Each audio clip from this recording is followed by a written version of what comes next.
మా కలెక్టర్ గారు, ఎస్పీ గారు, మన ములుగు జిల్లా, అదేవిధంగా ఇక్కడ డిఎఫ్ఓ గారు, ఇక్కడ లోకల్గా ఇప్పుడు మనం ఉన్నది బొగతా వాటర్ ఫాల్స్ దగ్గర స్థానిక ఎమ్మెల్యే మన తెల్ల వెంకట్రావు గారు, మేమందరము అనుకొని మరి వివిధ ప్రాంతాలు ములుగు, గోయింద్రాపేట, తాడువాయి, ఏటు నాగారము, వాజేడు, ఇప్పుడు మరి బొగతా దగ్గర దాకా రావడం జరిగింది. ఎక్కడికక్కడ గ్రామాల ప్రజలను అప్రమత్తం చేస్తూ వాగుల యొక్క ప్రవాహం యొక్క ఉధృతిని కూడా అంచనా వేసుకుంటూ అలర్ట్ కింది స్థాయి అధికారులను ఎక్కడికెక్కడ అలర్ట్ చేసుకుంటూ రావడం జరిగింది. అదేవిధంగా మరి ఇక్కడ బొగతా కాడికి కూడా పెద్ద ఎత్తున విజిటర్స్ వస్తారు, పర్యాటకులు వస్తారు కాబట్టి వాళ్ళకి ఇందిరా మహిళా శక్తి క్యాంటీన్ కూడా ఇక్కడ ఏర్పాటు చేయడం జరిగింది. అదేవిధంగా గోదావరి ఉధృతిని కూడా పరిశీలించడం జరిగింది. గత రాత్రి కంటే ఇప్పుడు గోదావరి ఉధృతి పెరుగుతూ ఉంది కాబట్టి ఈ 5-6 మండలాల ప్రజల్ని కూడా మరి మేమందరం అప్రమత్తం చేస్తూ ఉన్నాము. అదే కాకుండా మీడియా సోదరులు కూడా ఎప్పటికప్పుడు విషయాలను మాకు తెలియజేస్తూ ఉన్నారు. ఇంకా కూడా మీరు కూడా మాతో పాటు ఈ యొక్క ఫ్లడ్ నుంచి పబ్లిక్ను మరి సేవ్ చేయడంలో మీరందరి యొక్క తోడ్పాటు ఉండాలని కోరుకుంటూ ఈ రోజు వరకు మన ములుగు జిల్లా యంత్రాంగం అంతా కూడా ఇటు కలెక్టర్ గారు, ఎస్పీ గారు, అటు అటు ఫారెస్ట్ వారు, అటు మెడికల్ వారు, అన్ని డిపార్ట్మెంట్స్ అందరు, ఐటీడీఏ, అడిషనల్ కలెక్టర్ అందరూ కూడా అప్రమత్తంగా ఉండడం జరిగింది. ఎలాంటి నష్టం జరగలేదు. మరి గర్భిణీ స్త్రీలను కూడా ఏటు నాగారానికి తరలించడం జరిగింది అందుబాటులో. అదేవిధంగా లోతట్టు గ్రామాల్లో ఉన్నటువంటి ప్రజలకు కూడా 3 నెలలు ఎక్కడైతే గ్రామానికి రవాణా సౌకర్యం తెగిపోతుందో అలాంటి ఊర్లలో కూడా పడవలను ఇవ్వడం జరిగింది. సరుకులను కూడా అక్కడ సబ్ సెంటర్లలో ఏర్పాటు చేయడం జరిగింది.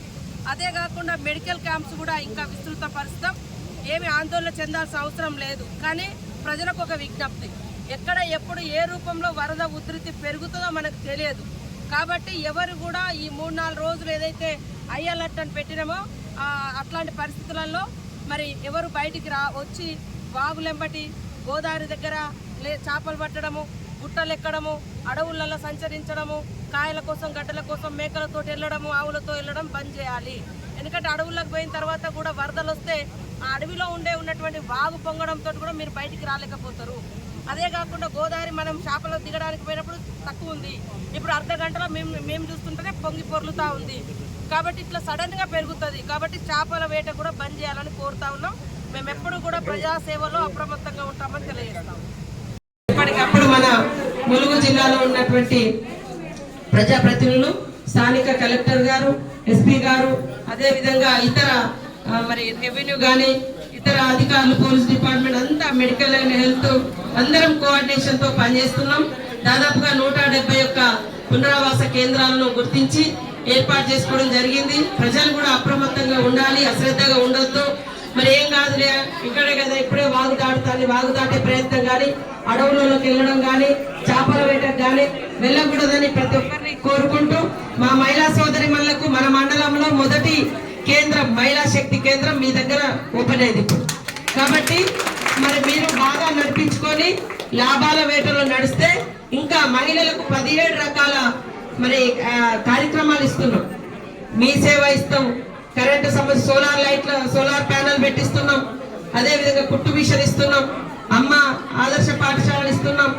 భవిష్యత్తులో తొందరలో నిర్ణయం తీసుకుంటాం. అంగన్వాడీ కేంద్రాలకు కూడా మహిళా సంఘాలతోటే ఫుడ్ సప్లై చేసే విధంగా మరి చేస్తాం. ఎందుకంటే అవి ఎక్కడెక్కడో ప్రైవేట్ కంపెనీలకు ఇస్తే బాలామృతము అవి ఇవి రకరకాల ఇబ్బందులు పడుతున్నారు.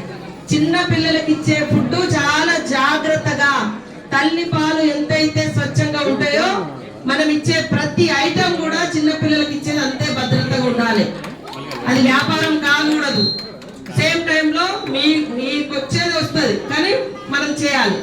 కాబట్టి బాధ అనిపిస్తుంది ఒక్కొక్కసారి కోడిగుడ్లలో లేదా నీళ్ళల్లో పాలలో వేరే ప్యాకెట్స్ కలపడం, వేరే ఐటమ్స్ కలపడం, ఇవన్నీ అక్కడెక్కడ మనం చూస్తుంటాం, బయటపడుతున్నాయి కల్తీ ఆహారం. అరే ఇది మన పిల్లలకు కూడా వస్తుందా, మన ఇంట్లో పిల్లలు కూడా తింటున్నారు, మన బాడీ అంటే తట్టుకుంటుంది. మనకు కూడా ఎందుకు ఎక్కువ జబ్బులు వస్తున్నాయి ఇప్పుడు, ఎక్కువ క్యాన్సర్, కిడ్నీ పేషెంట్స్, ఎందుకు కల్తీ ఆహారం. ఈ కల్తీని నివారించాలి అంటే ఖచ్చితంగా అమ్మదనం ఉండాలి ప్రతి చోట. ప్రైవేట్ బిజినెస్ లను కూడా మనం ప్రోత్సహిస్తాం కానీ వాళ్ళు కూడా గైడ్లైన్స్. మరి మిగతా సిబ్బందికి, మా డిఆర్డిఏ పీడీ గారికి అందరికి పూర్వక శుభాకాంక్షలు. ఇప్పుడు మన ఎమ్మెల్యే అన్న ఇక్కడ అవకాశాలు దొరికిన మహిళలను వ్యాపార రంగంలో తీసుకురావాలనే ఉద్దేశంతో సీఎం రేవంత్ రెడ్డి గారు మరి మహిళా శక్తి క్యాంటీన్లను ఏర్పాటు చేయాలని ఆదేశించడం జరిగింది. ఈ క్రమంలో హైదరాబాద్లో సెక్రటేరియట్లో 2 మహిళా క్యాంటీన్లు ఓపెన్ చేస్తే అద్భుతంగా జరుగుతున్నాయి. చాలా మందితో వాళ్ళ దగ్గరికి వెళ్తే అసలు అది ఖాళీ దొరకడం లేదు. వాళ్ళు మన తెలంగాణ వంటకాలను తయారు చేశారు. సేమ్ టైంలో పబ్లిక్ అమ్మ చేతి వంట కూడా దొరకాలంటే మరి మనం కల్పం వ్యాపారులు కాదు, మీరు కూడా వ్యాపారులుగా ఎదగాలి. కానీ మీలో అమ్మదనం ఉంటుంది. అమ్మదనంలో మరి ఎట్లుంటుంది, ప్రేమ ఉంటుంది, ఆప్యాయత ఉంటుంది, ఇవన్నీ ఉన్నాయి. కాబట్టి మహిళా శక్తి క్యాంటీన్లను ఏర్పాటు చేయాలని కోరడం జరిగింది. మరి ఇక్కడ గత కొంతకాలంగా చూస్తే పెద్ద ఎత్తున జనాలు వస్తున్నారు.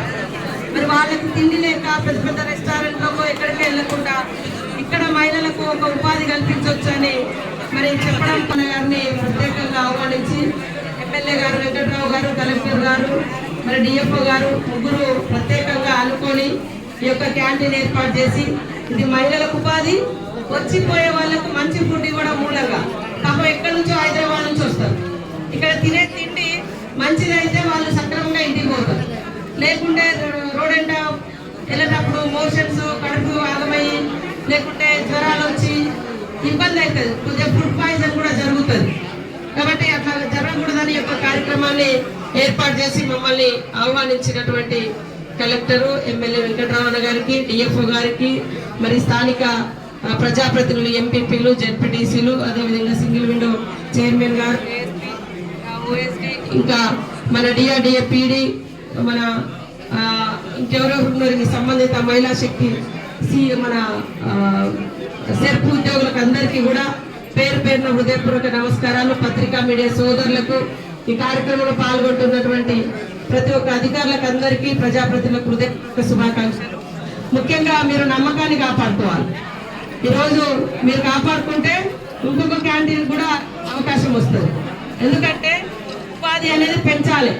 చాలా మందికి పనులు దొరకక ఇబ్బంది పడేటువంటి వాళ్ళు చదువుకొని ఎక్కడో పోయి హైదరాబాద్ లాంటి చోట్ల నోడ్చి తోడ్చి అక్కడ మన ఊరు కానీ కాడ మనం ఇబ్బంది పడే కంటే ఇక్కడ మన ఊర్లలో మనం కూడా వ్యాపారాలు చేసుకోవచ్చు అనేటువంటి లక్ష్యంతో ఈ కార్యక్రమాన్ని ఏర్పాటు చేయడం జరిగింది. మీరందరూ కూడా చక్కగా తెలుగుదనం, మన యొక్క తెలుగుదనం ఊడిపడే వంటలను మీరు కూడా మంచిగా నీట్గా మెయింటైన్ చేసి మన కట్టు బొట్టు వ్యవహారం తిండి అన్నీ కూడా మరి మన సాంప్రదాయాలకు, మన ఆచారాలకు, మన ప్రజల యొక్క మనోభావాలకు తగ్గట్టుగా మనం ఉండాలని కోరుకుంటూ మీరందరూ కూడా బాగా పనిచేసి ఎక్కువ సంపాదించుకోవాలి. క్వాలిటీ మెయింటైన్ చేయాలి. క్వాలిటీ మెయింటైన్ చేస్తే అందరు ఇక్కడికి వచ్చి భోజనం చేస్తారు. అంటే ఇవన్నీ తీసుకుంటారు. ఇంత పెద్ద హాలు మరి ఫారెస్ట్ డిపార్ట్మెంట్ వారు కూడా, మన డిఎఫ్ఓ గారు, వారి సిబ్బంది వారందరూ కూడా చొరవ తీసుకున్నందుకు ధన్యవాదాలు. డిఎఫ్ఓ గారు అక్కడక్కడ మరి కట్ట మన వుడ్ తోటి చైర్స్ ఎక్కువ అడవిలో కూడా వస్తుంటే చాలా మంది జనాలు నిలబడి ఫోటోలు దిగుతున్నారు. కానీ కాసేపు కూర్చోవడానికి కూడా అసలైన తొలి వెలుగు. ఫాలో వాట్సాప్ @తొలి వెలుగు official.